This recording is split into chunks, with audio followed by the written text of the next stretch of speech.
Assalamualaikum warahmatullahi wabarakatuh.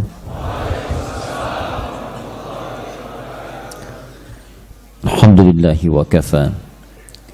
Wassalatu wassalamu ala rasulillahil mustafa wa ala alihi wa sahbihi wa man wafa. Amma ba'd. Fa ya ibadallah, usi nafsi wa iyyakum bitaqwallahi faqad fazal muttaqun. Fala tamutunna illa wa antum muslimun. فقال تعالى يا أيها الذين آمنوا اتقوا الله حق تقاته ولا تموتن إلا وأنتم مسلمون وقال يا أيها الناس اتقوا ربكم الذي خلقكم من نفس واحدة وخلق منها زوجها وبث منهما رجالا كثيرا ونساء واتقوا الله الذي تساءلون به والأرحام إن الله كان عليكم رقيبا. Saudara-saudariku dan pemirsa Khair TV dimanapun Anda berada, alhamdulillah kembali kita diberi kesempatan oleh Allah Subhanahu wa ta'ala dapat menjalani bagian dari titian kehidupan kita sampai dengan malam ini. Untuk itu kita mencoba untuk bermohon pada Allah Subhanahu wa ta'ala, semoga seluruh waktu yang Allah berikan pada kita untuk mencari bekal-bekal terbaik sebelum kembali kepada Allah, insyaallah dapat diisi dengan segala aktivitas yang diridhai oleh Allah Subhanahu wa ta'ala. Dan setidaknya kita bermohon pada Allah, semoga solat yang telah ditunaikan di maghrib ini diterima oleh Allah Subhanahu wa ta'ala dengan penerimaan terbaik insyaallah. Harapan terindah dari seorang hamba yang diberikan kesempatan untuk hidup oleh Allah Subhanahu wa ta'ala adalah yang terbesar mendapatkan perhatian dan cinta Allah Subhanahu wa ta'ala. Seorang istri sangat berharap mendapatkan cinta suaminya. Suami berharap mendapatkan cinta istrinya. Anak berharap mendapatkan cinta kedua orang tuanya. Dan orang tua berharap mendapatkan cinta dari anak-anaknya. Bahkan demi mendapati cinta itu tidak sedikit pengorbanan mesti dilakukan. Suami sakit, istri berjuang. Istri pingsan, suami berjuang. Seluruh. Baik.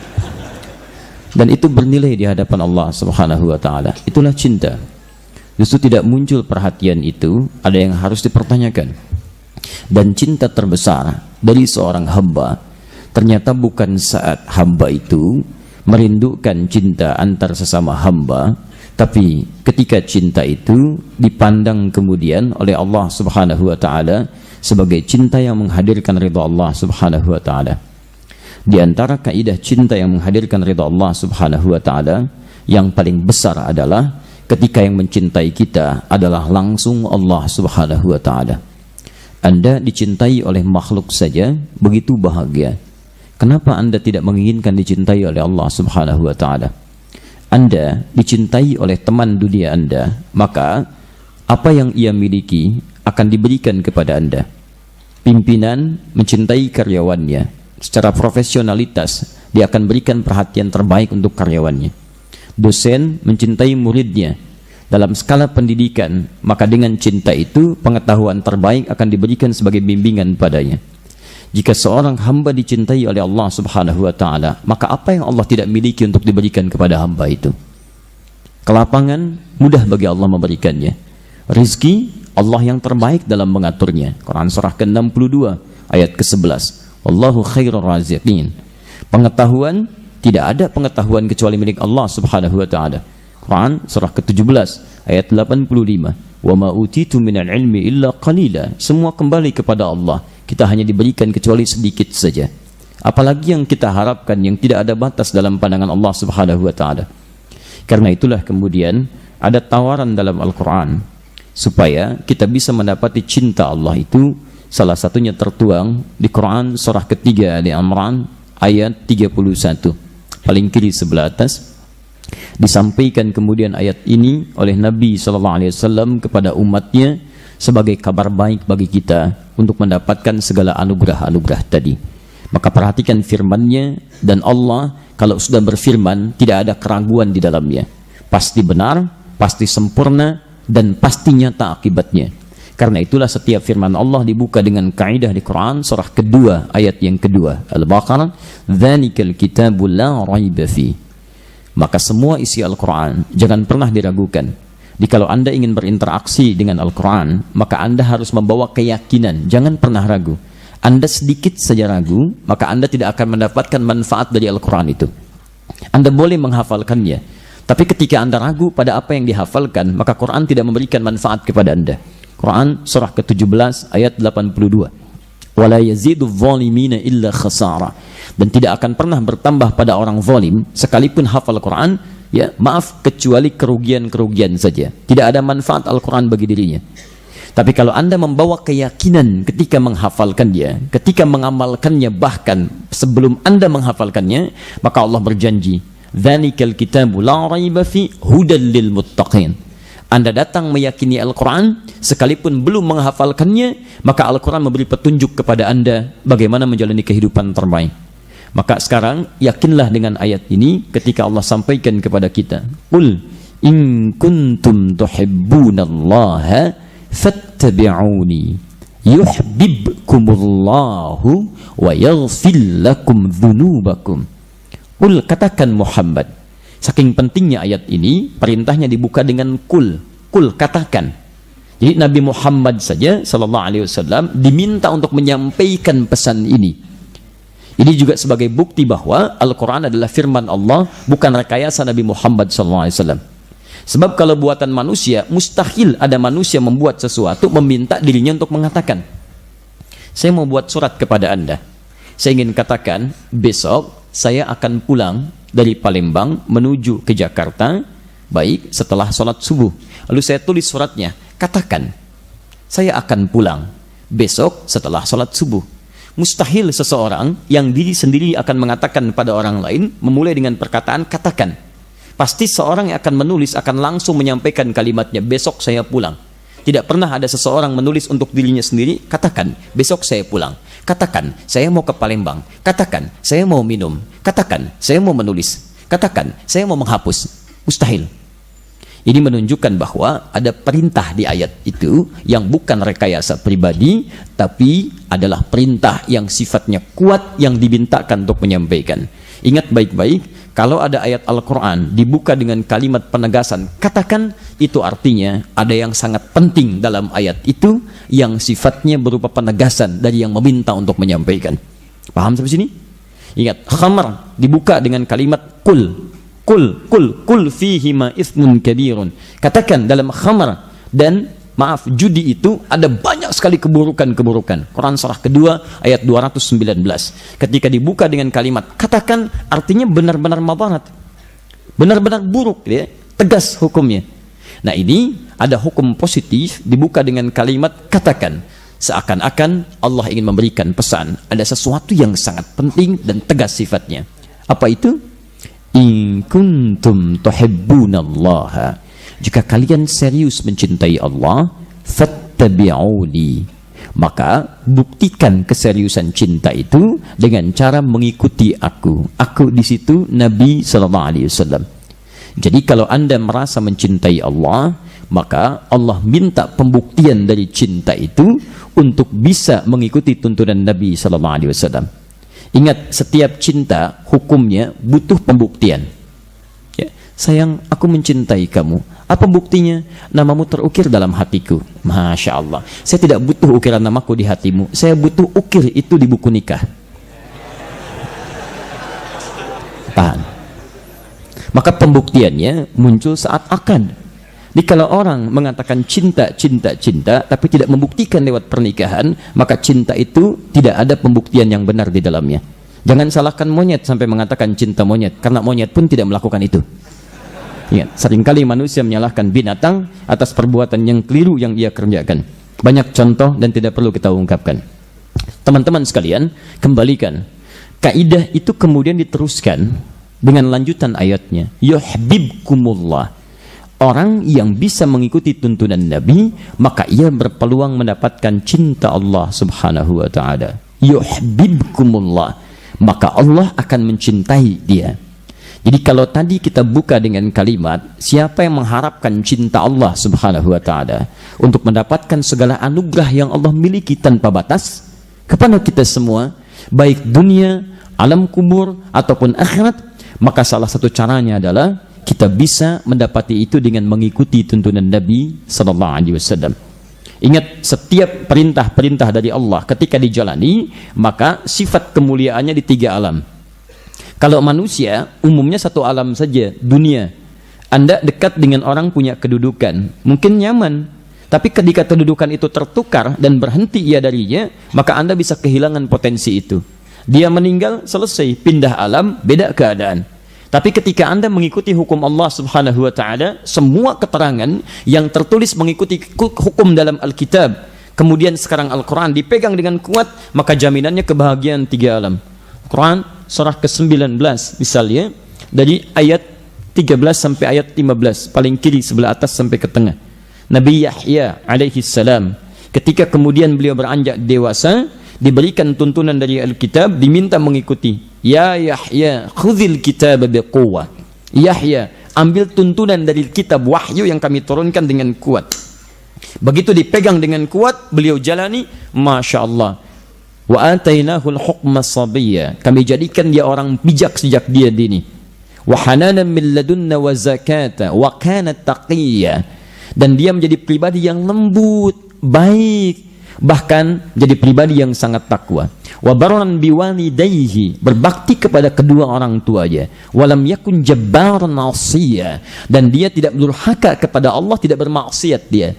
Jadi kalau orang benar-benar berpegang teguh pada tuntunan Allah, Alkitab dan Al-Quran disebut dengan Alkitab, dzalikal kitabu la raiba fi, maka sifat yang muncul pertama kali, 1, hukma, orang ini pasti jadi lebih baik. 2, jadi lebih lembut. Silahkan cek, ada orang jahiliyah kasar, turun Al-Quran, dibimbing Nabi, berubah jadi lembut. Kalau antum belajar Al-Quran tiba-tiba jadi kasar, salah cara belajar antum. Kemudian wa kana taqiyya, ketakwaannya meningkat, bukan menurun. Wa barran biwalidayhi, berbakti pada kedua orang tuanya. Antum rajin salat, tapi hubungan dengan orang tua buruk pada hal yang tidak wajar. Sedangkan antum mengaku belajar Al-Quran, ada yang salah dengan cara antum belajar. Awas, walam yakun jabbaran 'asiyya, dan tidak tergerak untuk bermaksiat kepada Allah subhanahu wa ta'ala. Kalau itu dipegang baik dalam kehidupan kita, cinta Allah didapatkan, maka lihat ujung ayatnya. Wassalamun alaihi yauma wulida wa yauma yamutu wa yauma yub'atsu hayya. Orang yang mendapatkan cinta Allah subhanahu wa ta'ala, maka dijamin keselamatan, ketenangan, kenyamanan hidupnya saat dia hidup di dunia, saat dia wafat, bahkan hidupnya tenang, meninggalnya tenang. Saat meninggalkan pun dunia, panggilannya tenang. Quran surah 89 ayat 27 sampai 30-nya. Panggilan meninggalnya tenang. Ya ayyatuhan nafsun mutmainnah. Hei jiwa-jiwa yang tenang. Jadi hidup tenang, mau meninggal tenang, di kuburannya tenang. Quran surah kedua ayat 154, Quran surah ketiga ayat 169 sampai 171. Wa yauma yub'atsu hayya, dan di akhirat pun dihidupkan dalam keadaan bahagia.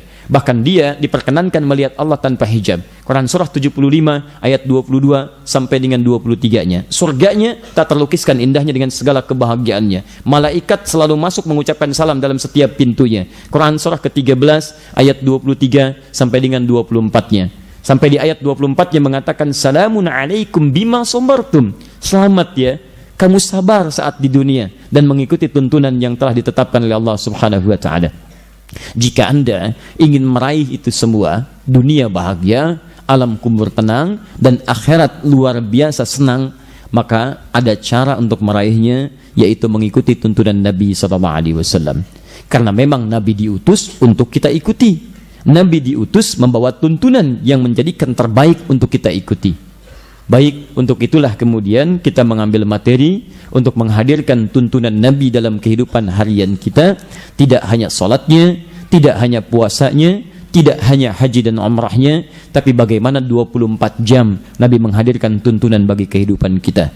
Materi itulah yang kita sebut dengan as-sunnah an-nabawiyah, tuntunan kehidupan Nabi SAW dalam 24 jam. Dengan harapan jika kita berhasil mempelajarinya, dan juga mengamalkannya, dapatlah kita 3 anugerah yang dimaksudkan. Dunia tenang, alhamdulillah. Kemudian alam kubur tenang, alhamdulillah. Dan di akhiratnya dibangkitkan dalam keadaan yang penuh dengan kebahagiaan insyaallah. Di pertemuan yang lalu kita telah ambil pengantar materi dan juga mengambil 3 tuntunan Nabi saat bangun dari tidur. Saya kira saya masih ingat tentang materi kita yang bulan lalu, ya. Bahkan Salman saya juga masih ingat. Alhamdulillah. Beliau satu-satunya di tempat ini yang kenal dengan Firaun.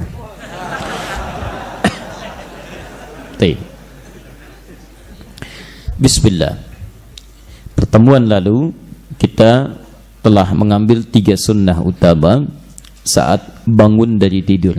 Jadi kita ambil materi dari sejak bangun sampai dengan tidur lagi. Bagaimana aktivitas Nabi sallallahu alaihi wasallam. Antum masih ingat satu apa? Halo? Masya Allah. Baik. Saya saja masih ingat kita punya perjanjian menghafalkan 10 ayat terakhir di surah Ali Imran. Baik ya? Sudah saya sampaikan perjanjiannya? Belum. Baik. Kalau begitu kita tegaskan lagi malam ini ya. Bismillah. Materi kita akan dimulai.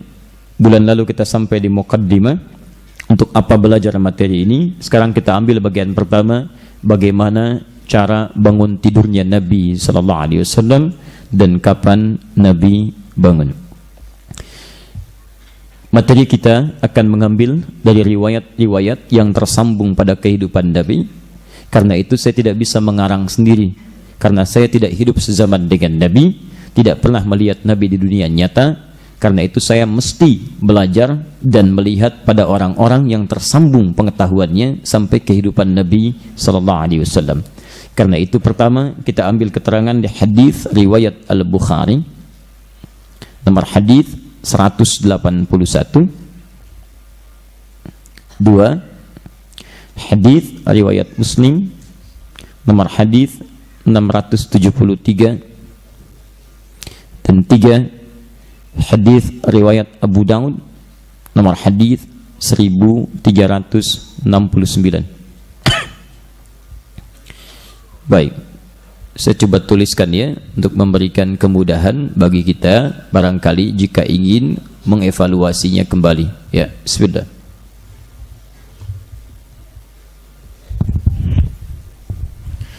Satu, kita ambil referensinya di hadis pertama riwayat Al-Bukhari nomor hadis 181. Saya ambil juga yang paling sahihnya di hadis riwayat Muslim nomor hadis 673. Kemudian kita bisa temukan juga di hadis riwayat Abu Daud nomor hadis 1369. Rawinya seluruhnya tersambung pada sahabat Abdullah bin Abbas atau Ibnu Abbas radhiyallahu taala anhuma. Ini poinnya. InsyaAllah materi setiap pertemuan kita, saya seperti pernah saya janjikan di bulan lalu, akan saya tuangkan dalam bentuk resume tulisan, yang dengan itu insyaallah kita coba copy dan kita bisa bagikan, dan itu nanti bisa direview, dilihat lagi di rumah untuk dibaca-baca ulang lagi. Dan bila Anda tertinggal untuk menulis pada hal yang sudah saya tuliskan, insyaallah itu bisa dilihat kembali nanti. Sepakat sampai sini? Baik, ini sudah saya buatkan untuk malam ini, dan ini insyaallah masih asli ya, masih pakai bahasa Arab semua tuh. Baik. Ya, karena saya berikan informasi Nabi kita tidak pakai bahasa Indonesia, ya kan? Dan belum bisa bahasa Indonesia. Karena itu saya keluarkan aslinya, dan setiap ada riwayat-riwayat lain saya tampilkan di sini untuk kita memperkaya wawasan bahwa kadang satu peristiwa diriwayatkan oleh orang-orang berbeda, dan faidahnya nanti kita akan pelajari. Ya, ini nanti insyaallah saya berikan keterangan dalam bahasa Indonesianya supaya mudah untuk dibaca. Sementara saya tidak punya kesempatan untuk mengopi karena tadi agak padat di perjalanannya. Insyaallah nanti saya bawa ini, saya berikan kemudian sedikit keterangan, saya terjemahkan sedikit, saya copy, dan saya lihat berapa Anda jumlah di sini. Nanti insya Allah saya tulis sendiri, saya print sendiri, saya copy sendiri, Anda tinggal terima saja insya Allah. Sepakat? Oh, tinggal sepakat saja. Alhamdulillah. Masya Allah. Baik. Bismillah. 1. Saya bacakan hadisnya. Anda bersabar ya. Kalau belajar hadis yang disampaikan, insya Allah saya akan mengupas dari dua sisi. Karena belajar hadis itu kata para ulama itu punya dua sayap. Seperti halnya burung, kalau satu sayapnya bermasalah, maka dia akan kesulitan untuk terbang. Hadis juga begitu. Satu bagian dari dua bagian penting punya masalah, maka akan turun statusnya. Hati-hati. Bagian pertama disebut dengan sanad, bagian kedua disebut dengan matan. Sanad adalah transmisi atau silsilah periwayat hadis ini sehingga tersambung pada Nabi SAW. Saking ketatnya para ulama, jangan sampai ada setiap orang bisa mengarang ini hadis. Harus ditelusuri benar tidak sampai ke Nabi. Jika ada sedikit bermasalah saja, bahkan maaf, bukan hanya celak pada perilaku, ada sedikit ingatan bermasalah, itu status hadis bisa turun. Misal seorang ingat, kuat ingatan, disebut dengan dhabit. Syarat hadis sahih itu ada 5. Ya, hati-hati. Mattasala isnaduhu binaqlil adid dhabiti anil adid dhabiti min ghairi syudhin wala illatin qadihatin. Ada 5 syaratnya. Selain tersambung sanadnya, yang kedua punya kuat ingatannya. Kuat ingatan itu salah satunya semua apa yang disampaikan mesti konsisten, titik dan komanya. Menyebutkan satu hadis beda titik jadi koma, itu turun status hadisnya dari sahih menjadi hasan. Anda bayangkan, beda koma tuh. Ya, Anda ditanya misalnya, jam berapa kemarin Anda berada di Masjid Aqabah? Anda sampaikan misalnya jam 7 pagi. Maaf, jam 7:04. Pakai sedikit, turun statusnya hasan. Tuh, di jalan ada hambatan tidak? Tidak Pak, walaupun ada tiang saya nggak nabrak misalnya, lurus gitu, misal saja gitu kan. Sudah, jangan kemana-mana, kita lagi fokus di pengajian. Baik, konsentrasi tingkat tinggi ya. Halo, kembali ke sini. Nah, Anda ditanya lagi, benar tidak? Anda ralat lagi misalnya, nyerempet dikit. Nah, itu turun statusnya. Bahkan nanti bisa lebih daripada itu. Jelas ya? Baik. Nanti kalau Anda mendengar istilah hadis sahih, hadis dhaif, hadis maudhu', itu masalahnya kebanyakan itu di sanad. Sanad, silsilah periwayatnya. Pernah dengar hadis ini? Mohon maaf ya. Awal Ramadan rahmah wa awsatuhu maghfirah wa akhiruhu itqum minan nar. Awal puasa adalah rahmat, pertengahannya adalah maghfirah, ujungnya pembebas dari neraka. Pernah dengar hadis itu? Baik, sering sekali disampaikan status hadis itu bermasalah. Bahkan yang saking bermasalahnya nomor 2 terburuk dalam ilmu hadis disebut dengan matruk.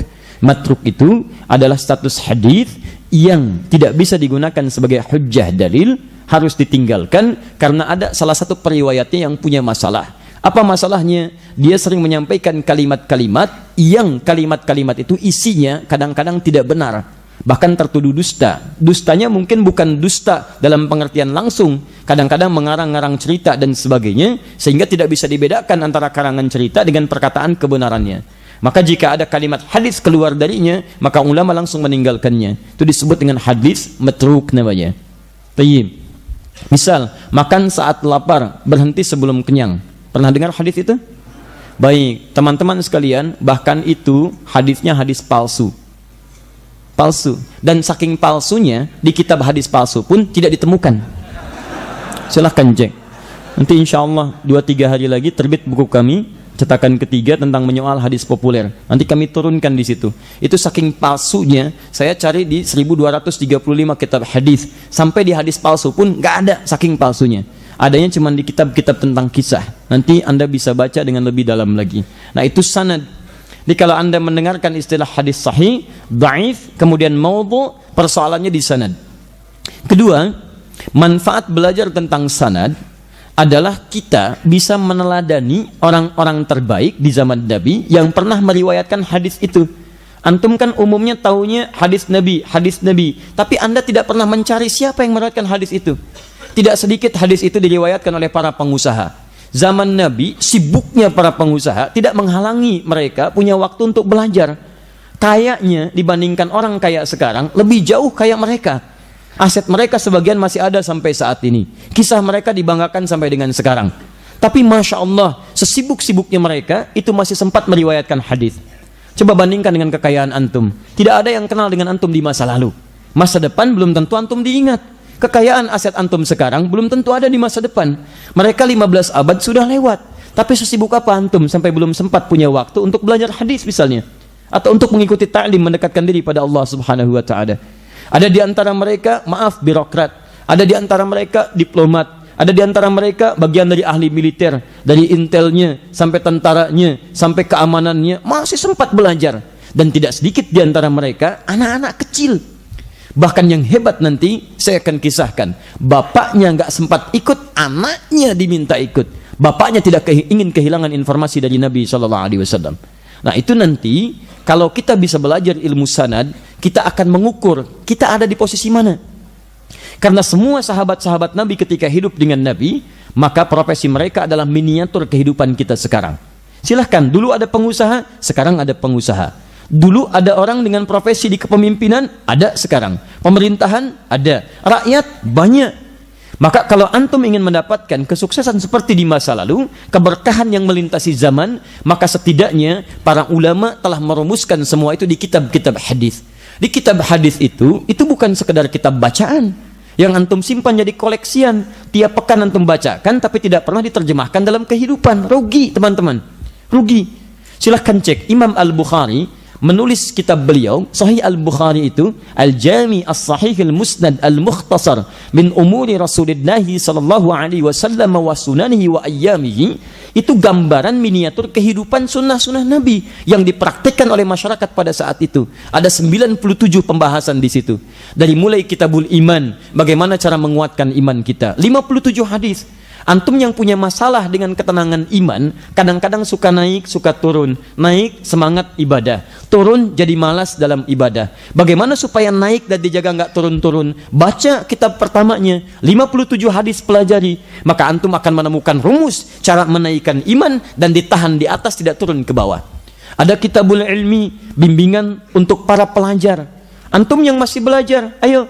Mau di sekolah-sekolah, di kampus-kampus, tidak ada kisahnya sahabat Nabi mengambil manhaj dari Nabi, diajarkan oleh Nabi, disampaikan oleh Nabi, kecuali muncul generasi emas yang melintasi zamannya. Bahkan Eropa mendapat bagiannya. Dari mana kisahnya orang tiba-tiba belajar, tiba-tiba jadi kuat ingatan, terbuka kepandaiannya, bisa menerjemahkan banyak hal, banyak penemuannya, melintasi zaman, dan setiap orang yang mengambil dari hasil itu sukses mereka. Kenapa antum tidak mendambakan kembali kepada nilai-nilai itu? Antum, hei para pelajar, kenapa anda tidak keluarkan hadis-hadis itu? Pelajari bagaimana cara mereka belajar. Antara mereka mendekat kepada Allah yang memiliki pengetahuan, yang bisa memberikan pengetahuan pada siapa yang dia kehendaki, dengan bagaimana ikhtiar mereka dan mengatur waktu untuk mendapatkan pengetahuan. Hei antum yang para pebisnis, kenapa antum tidak kumpul dengan para pengusaha? Kenapa tidak sepalembang antum duduk sama-sama saudagar muslim? Kemudian keluarkan Kitabul Tijarah, Kitabul Buyu', bimbingan bisnis dari Nabi SAW. Bukankah itu oleh para orang tua kita pada tahun 1911 dengan diinisiasi dengan Syarikat Dagang Islam, munculnya Kiai Haji Samanhudi dari Solo, berkoordinasi kemudian dengan para habaib, para ulama. Ada 4 orang inisiatornya, disebutkan di buku Api Sejarah halaman 347, posisi paling kanan sebelah bawahnya. Di Tanah Abang Krukut disebutkan di situ, Senin Kliwon tanggal 17 Juli tahun 1905 bertepatan dengan tanggal 13 Jumadil Awal, keliru tulisannya, seharusnya Jumadil Ula tahun 1323 Hijrah. Di situ ada ya Sayyid Al-Fakhir, di situ ada Sayyid Sakhan, di situ ada Sayyid Muhammad Abdullah. Kumpul mereka semua, bagaimana caranya menyatukan spirit bangsa untuk menyatukan diri melawan penjajah dan perwujud kesatuan bangsa yang kelak akan bernama Negara Kesatuan Republik Indonesia. Anda tahu apa yang terjadi? Mereka memikirkan, kita ini 300 tahun gak pernah menang lawan penjajah. Apa salahnya? Karena kita tertinggal dari pendidikan. Cara berpikir kita jauh dengan cara berpikir mereka. Kita tertinggal dari segi persenjataan. Kita agak tertinggal dari segi pendekatan spiritual. Lantas apa yang kemudian diperbaiki? Mereka berhimpun, dipelajari lagi, dikumpulkan petunjuk-petunjuk keislamannya. Maka berkumpul teman-teman sekalian, Masya Allah, Jakarta koordinasi nyambung ke Solo, sampai nyambung ke Jogja, sampai nyambung kemudian ke Surabaya, teriakan takbir keluar, kemudian dihimpun bersama-sama. Ya, Haji Umar Said Cokroaminoto punya murid-murid, dikumpulkan diantaranya Insinyur Soekarno, yang pengusahanya kumpul belajar manajemen dari Nabi, yang ini belajar Kitabul Imarah, bagaimana membentuk pemerintahan yang terbaik, yang ini belajar mendudukan tentang Kitabul Ilmi, bagaimana belajar yang terbaik, sampai di hire Syekh Ahmad Surketi, baru datang kemudian 6 tahun setelahnya, karena beliau sedang berada di Timur Tengah, ada di Ummul Qura di Mekah, kemudian sempat ke Kairo, baru datang ke Nusantara. Hasilnya, hal yang tidak bisa dicapai dalam 300 tahun, dicapai dalam 30 tahun. Cuman 34 tahun. 1911 dicapai 1945. 17 Agustus, bulan Ramadan, hari Jumat, jam 10 pagi, di Jalan Pegangsaan Timur, nomor 56. Nomornya jangan dilupakan, karena nomor itu menunjuk kepada tempat. Kalau jalan tanpa nomor, itu di jalannya. Ingat, itu di jalannya. Jalan Kiai Haji Wahid Hashim, di jalannya. Jalan Pegangsaan Timur, di jalannya. Tapi proklamasi tidak pernah tercatat dalam sejarah berlangsung di jalanan. Tidak pernah. Berlangsung di halaman rumah. Rumah siapa? Rumah nomor 56. Punya siapa itu? Punya saudagar muslim, namanya Syekh Faraj bin Marota. Mewakafkan rumahnya untuk kepentingan proklamasi kemerdekaan Indonesia. Dibacakanlah jam 10 pagi oleh Insinyur Soekarno, ditemani kemudian oleh Insinyur Muhammad Hatta. Masya Allah, terjadi proklamasi dan diakui bahwa kemerdekaan itu dicapai atas berkat rahmat Allah yang Maha Kuasa. Keinginan luhur setelah terjadi berkat rahmat Allah. Kalau antum punya keinginan yang luhur, tidak ada rahmat dan berkat Allah, nggak akan terjadi. Jadi father funding bangsa kita mengakui bahwa ada peran Allah di situ, ada ketetapan Allah di dalamnya. Antum mendekat kepada Allah, kemerdekaan bisa diraih. Mendekat kepada Allah, Masya Allah, keberkahan didapatkan. Karena itulah negara kita menempatkan sila pertama di Pancasila itu sebagai kedekatan dengan Allah yang Maha Kuasa, ketuhanan yang Maha Esa. Ditafsirkan di pasal 29 ayat pertama. Ya, negara berdasar atas ketuhanan yang Maha Esa. Kemudian dibuka dengan batang tubuh undang-undang dasarnya. Lihat, atas berkat rahmat Allah yang Maha Kuasa. Bagi kita Tuhan yang Maha Esa adalah Allah. Jika dulu negara ini mendapatkan kemerdekaan dengan berkat rahmat Allah, maka kita harus mengisinya dengan berkat rahmat Allah. Pertanyaan saya, kenapa antum tidak mengikuti jejak ulama masa lalu? Apa susahnya antum sepalembang kumpul para pengusaha, hei belajar bimbingan Nabi. Hei teman-teman yang di pemerintahan, duduk pelajari. Antum muslim, ayo pelajari. Kemudian terapkan nilai-nilai kebaikan itu. Ada larangan untuk korupsi, ada larangan untuk mencela, ada larangan untuk bergibah. Jadi kalau semua orang Islam mempraktekkan nilai keislamannya, jadi baik se-Indonesia ini. Karena orang Islam itu, mohon maaf, jangankan mencuri, mau bicara yang tercela saja dilarang. Quran surah ke-49 ayat 11 sampai 12-nya. Ya ayyuhalladzina amanu la yasra qaumin qaum. Hei orang-orang yang beriman, jangan saling cela. Boleh jadi yang mencela itu tidak lebih baik daripada yang dicela. Ya ayyuhalladzina amanu la yaghtab ba'dukum ba'dha. Hei orang-orang beriman, kalau masih merasa punya iman, jangan membicarakan keburukan orang. Boleh jadi yang dibicarakan lebih baik daripada kamu yang bicarakan. Saya tidak, Ustaz. Alhamdulillah, tidak seperti dia tuh. Oh, sama. Alhamdulillah.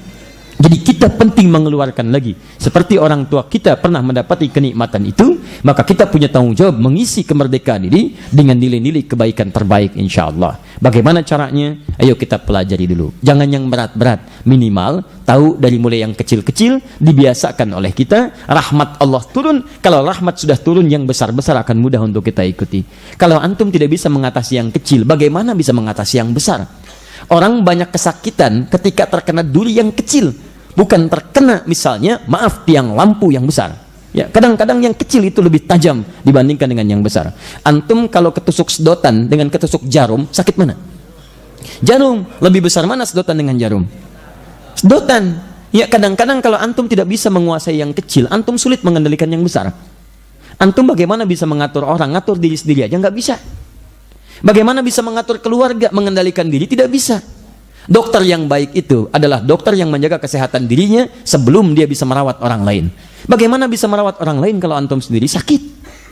Karena itu mari kita mulai bahasan kita. Kita akan ambil keteladanan pertama tentang ilmu sanad. Siapa yang meriwayatkan hadis pertama ini, bagaimana keteladanannya, dan apa kaitan dengan matan hadisnya.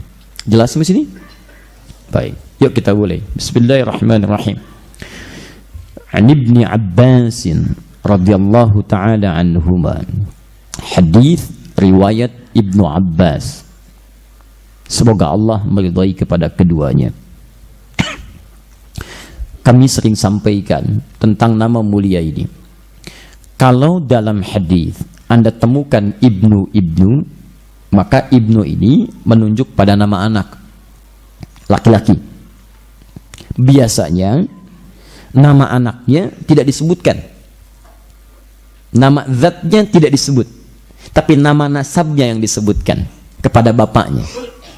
Misal, nama anak ini Abdullah radhiyallahu ta'ala anhu, bapaknya Abbas radhiyallahu ta'ala anhu bin Abdul Muttalib, masih keluarga Nabi, paman Nabi sallallahu alaihi wasallam. Paut usianya 3 tahun dengan Nabi sallallahu alaihi wasallam. Jadi ini masih keluarga Nabi sallallahu alaihi wasallam. Kaidah pertama, kalau disebutkan dalam ilmu hadis biasanya nama zat anak dibuang, tapi nasab yang disebutkan ini ingin menunjukkan keberhasilan orang tua merawat anaknya. Catat itu baik-baik. Kalau kita dalam ilmu hadis belajar itu, kemudian kita bacakan itu, seakan-akan ada tantangan kepada kita. Ini saya sudah berusaha mendidik anak saya sampai seperti ini. Anda kapan? Makanya para ulama kemudian menghormati ikhtiar itu, usaha itu, dengan kemudian menghadirkan doa. Doanya plus dengan orang tuanya. Radhiyallahu ta'ala anhuma. Setiap ada ibnu pasti anhuma. Ibnu Umar radhiyallahu ta'ala anhuma, Abdullah bin Umar, Ibnu Abbas radhiyallahu ta'ala anhuma. Apa faidah yang disampaikan dari kalimat radhiyallahu ta'ala anhuma? Salah satunya, ketika hasil dari orang tua itu didapatkan dari perilaku anaknya, maka setiap anaknya berbuat, orang tua dapat pahalanya. Setiap anaknya mendapatkan hasil, orang tua dapat pahalanya. Jadi kalau antum menginginkan pahala, investasi besar, aktiva dalam dunia ekonomi yang hebat sampai dengan hari kiamat, maka aktiva antum itu yang terbesar asetnya bukan ada kemewahan harta yang antum hadir di sekitarnya, tapi keluarga antum itu yang tidak akan pernah habis. Jadi saya sarankan pada antum yang ada dikaruniai Allah Subhanahu wa taala, anaknya, cucunya yang dirawatnya, saya tegaskan dari sekarang ya, jangan sia-siakan titipan Allah itu, karena mungkin surga antum lebih ringan dititi dari aset antum itu. Misal, antum ajari dia Al-Quran, antum tidak bisa titipkan pada seorang ustadz. Setiap dia baca satu huruf, antum dapatkan kemuliaan dari huruf itu. Baik, berapa satu hurufnya? 10 kebaikan. At-Tirmidzi nomor hadis 2910. Man qara'a harfan min kitabillahi falahu asyru hasanat. Siapa yang baca satu huruf dari kitabullah, dia dapat 10 kebaikan. Dan saat dia baca, berlaku hadis Muslim nomor hadis 1893. Man dalla ala khairin falahu ajruhu mithla ajri fa'ilih min ghairi an yankusa min ajrihi syai'. Siapa yang menunjukkan, memfasilitasi pada kebaikan, dapat pahala yang sama dengan yang mengerjakan tanpa dikurangi sedikit pun. Masya Allah. Jadi ketika antum baca Al-Quran, satu huruf saja, misal Qaf, Nun, 10 kebaikan untuk dia, 10 kebaikan untuk gurunya, 10 kebaikan untuk antum yang memberikan fasilitasnya. Antum wafat misalnya, anak ini masih ada, dia bacakan kemudian, Allahu Akbar, berapa pahala mengalir untuk antum? Dan bukankah dia dalam sehari sholat? Bukankah dalam sholat dia baca Al-Quran? Bukankah dia baca Fatihah, Al-Fatihah 17 kali dalam sehari? Berapa surat yang dia baca? Antum kalau benar investasinya, berapa pahala mengalir untuk antum dalam sekian hari? Pertanyaan saya, mohon maaf, di mana antum sekolahkan anak antum sampai dengan saat ini? Antum kadang-kadang cuma nyari dunia saja, akhirat gak difikirkan. Padahal ketika antum dapatkan dunia, belum tentu antum menikmatinya. Begitu dia jadi sesuatu, antum meninggal, antum kaya dunia tapi tidak mendapatkan investasi akhiratnya. Maaf ya, orang kaya dunia tapi miskin akhirat, dunia cuma sementara. Quran surah kedua ayat 36. Walakum fil ardi mustaqarrun wa mata'un ilahin. Kalian cuma akan hidup sementara di bumi, kalaupun senang sementara, kata Quran. Di Anda, hey, yang merasakan ada kekayaan, mohon izin ya, yang punya kedudukan, kata Quran itu cuma sementara. Kalau Anda miskin bekal akhirat, akhirat abadi. Maka Anda miskin dalam keadaan abadi. Anda miskin dalam urusan dunia misalnya, sementara. Anda meninggal tapi Anda bekalnya kaya akhirat, Anda kaya abadi. Saya berikan tawaran kepada Anda pilih mana? Yang pertama, kaya dunia, miskin akhirat, atau yang kedua, miskin dunia, kaya akhirat. Tidak ada pilihan ketiga, nggak usah ngotot. Saya tahu Anda akan pilih kaya dunia, kaya akhirat. Alhamdulillah. usahakan. Saya ini kadang-kadang suka heran bercampur sebel. Ya, orang tua itu sering berdoa menangis di keheningan malam. Mohon ya Allah, jadikan anak saya anak yang soleh ya Allah. Jadikan ya Rabb. Bahkan nama saya sudah soleh, istri saya solehah. Mohon ya Allah, anak saya jadikan anak yang soleh. Masya Allah. Antum berdoa pengen anaknya soleh, tapi tidak pernah ditempatkan di tempat yang membuat dia soleh. Antum ingin anaknya jadi ahli sholat, tapi sekolah dia tidak pernah mengajarkan dia sholat. Antum menginginkan anak antum ahli Al-Quran, tapi tidak pernah diajarkan tentang Quran. Bagaimana bisa nyambung antara doa dengan ikhtiarnya? Nggak ada capaian di situ. Maka di sini ada manhaj yang diajarkan. Jika antum ingin mendapatkan ridha Allah Subhanahu wa taala, orang tua plus anaknya, maka berita baiknya antum bisa jadikan itu sebagai investasi dalam kehidupan. Maka Masya Allah, berapa nikmatnya terbayangkan. Saya sarankan ya, kalau nggak percaya mengukur kebahagiaannya, coba yang kecil-kecil cucu atau anak, simpan dia untuk belajar Al-Quran. Begitu dia hafal satu surah saja, Anda lelah pulang dari pekerjaan, mendengar dia merajaah, itu Anda akan mendapatkan ketenangan, kebahagiaan tak terlukiskan. Tiba-tiba menetes air mata Anda, tak bernilai semua omset yang Anda miliki pada saat itu. Dan hebatnya, pahalanya mengalir deras. Hampir tidak pernah ada penghafal Quran, baca Quran cuma satu huruf. Nun. Sudah dulu, Masya Allah. Papa, 10 kebaikan. Cukup ya? Nggak ada. Pasti banyak. Ya. Karena itu teman-teman sekalian, kita teruskan sebentar. Kita ada berapa menit ke Isya? Baik, 3-4 menit. Sekarang kita teruskan sebentar. Abbas itu pebisnis teman-teman, pengusaha. Jadi profesi itu tidak menghalangi antum untuk menempatkan kemuliaan di sisi Allah. Saya ini mengajar, disebut orang ustadz, tapi mungkin saat masuk surga antum bisa duluan dibandingkan saya. Allah tidak mengukur siapa dia saat di dunia dalam profesi kehidupannya, tapi ketakwaannya akan dilihat. Bukankah Abu Bakar seorang pengusaha radhiyallahu taala anhu? Bukankah Umar bagian dari birokrat? Bukankah Uthman bagian dari pengusaha? Bukankah Abdurrahman bin Auf bagian dari pengusaha? Mereka di lisan Nabi dijamin masuk surga. Saya ini pengusaha bukan, kedudukan tidak punya dunia. Bagaimana bisa dibandingkan dengan mereka? Mungkin antum itulah yang mendapat titipan terbaik untuk itu. Bagaimana caranya? Tiru Abbas. Saya akan tunjukkan kepada antum, Abbas ini dibalik segala kehebatan sukses dunianya, itu masih sempat ikut taklim dan menghafalkan hadis. Berapa hafalan hadisnya dan bagaimana manhajnya terhadap anaknya, nanti kita akan lihat setelah menunaikan salat Isya berjamaah. Subhanakallahumma wa bihamdika asyhadu an la ilaha illa anta astaghfiruka wa atubu ilaik. Assalamualaikum warahmatullahi wabarakatuh.